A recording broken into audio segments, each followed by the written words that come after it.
চলো আজকে বানানো যাক ভাইরাল সেই মোমোটা। কিন্তু এই মোমো বানাতে গেলে অনেকটা সমস্যার মধ্যে পড়তে হচ্ছে, যেটা কিন্তু কেউ বলছে না যে এই ট্রিকটা ইউজ করলে তুমি কোনো সমস্যার মধ্যে পড়বে না। এবার কিন্তু সবার আগে বানাতে হবে স্টাফিং। তার জন্য কিন্তু কড়াইতে অল্প একটু সাদা তেল দিয়ে গাজর, বাঁধাকপি, সয়াবিন, নুন দিয়ে হালকা করে নিয়ে নিয়েছি। তারপর কিন্তু পেঁয়াজ আর লঙ্কাটা দিয়ে ভালো করে নিয়ে নিয়েছি।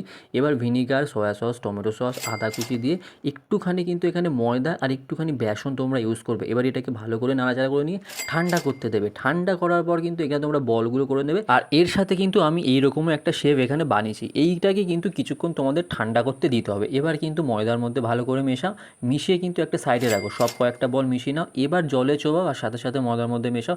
আবার জলে চোবাও, সাথে সাথে কিন্তু ময়দার মধ্যে মেশাও। মিনিমাম 3 থেকে 4 বার করবে। এবার জলটা গরম করতে বসিয়ে দেবে। জলটা যখন গরম হয়ে গেলে সবার আগে একটা ছেড়ে দেখবে।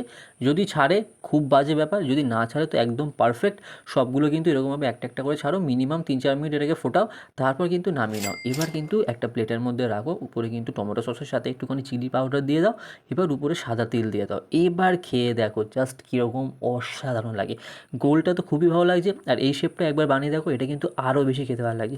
আর এই ট্রিকটা তোমরা ইউজ করো, কোনো মোমো কিন্তু খুলবে না। আর ভিডিওটা যদি ভালো লাগে থাকে অবশ্যই শেয়ার করো আর মেনশন করে দাও মোমো লাভার বন্ধুকে।